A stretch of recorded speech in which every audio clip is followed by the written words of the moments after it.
Hi, we're RhinosReviews, and today we're going to review Between the Buried and Me, The Great Misdirect.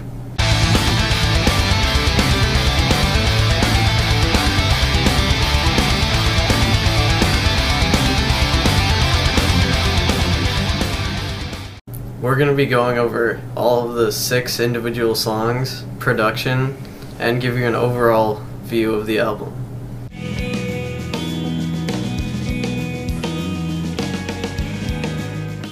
Alright, well, the first song, Mirrors, is kind of an intro to the album. It's a good opener, and it has kind of a jazzy feel to it. Got some cool drums by, what's his name?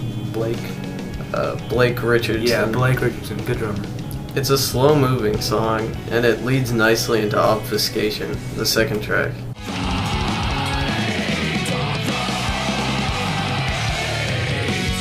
Speaking of the second track, Obfuscation is a very heavy and technical song with some good guitar work, nice drums. I think it's overall pretty tasty. Got some tasty solos, yeah. Yeah. By the way, Between the Buried and Me is very progressive, so like most of the songs on this album are usually 9 minutes and above. Even though they're long, all of them, like throughout the entire song length, it's always good. Yeah. In my opinion. I agree with that. Changes up the mood, and it's never boring.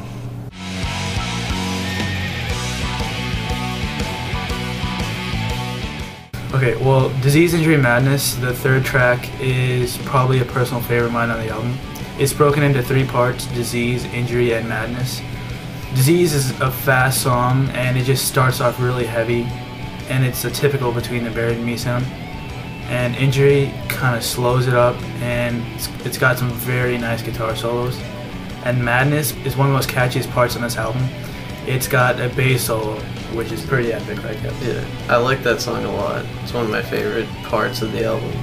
One of the things Between the Buried and Me is good about is that, like, they can start off songs really well and they can wrap them up really well, so... Yeah.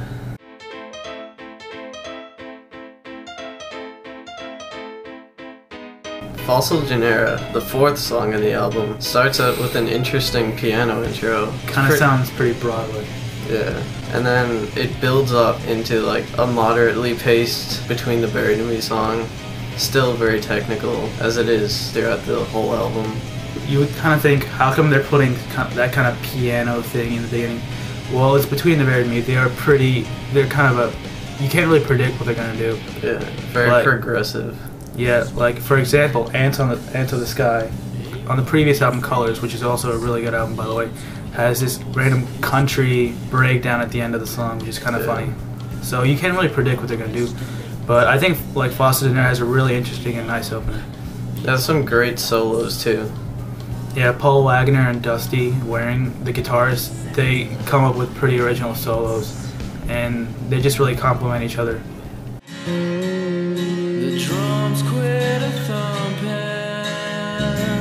Now the next song, Desert of Song, is one of the shorter tracks of the album, but it's still a good track. What's cool about it, it kind of breaks up the mood and just takes you a step back. It's got kind of a country feel to it. It kind of acts as a breakdown to the album, in a way. Yeah, it's got a different mood than the other songs.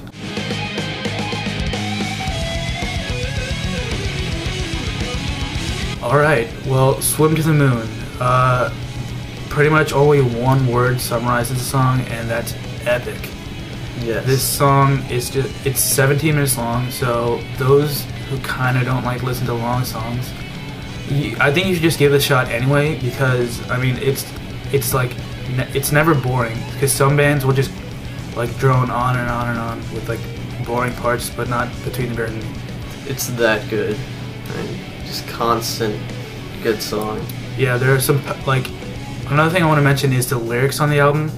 The lyrics on this album are pretty powerful and they're nice to listen to. And I think it's a pretty good ending to the album.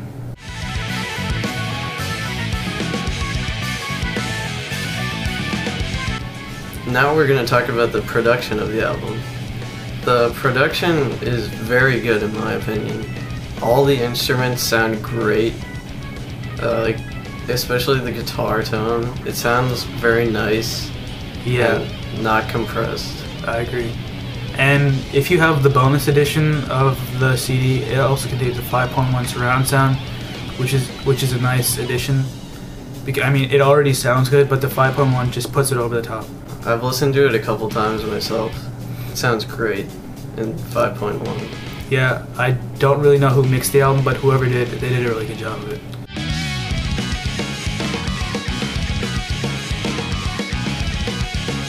Alright, overall, we give this album a 9.75 out of 10. I wouldn't say it's exactly as good as Colors, but it's almost a perfect album. And Colors, which is, by the way, the album before, you probably say it's a perfect album, right? Yeah, I'd say Colors is pretty much a perfect album. That was just awesome. It came out in 2007. This one came out in 2009.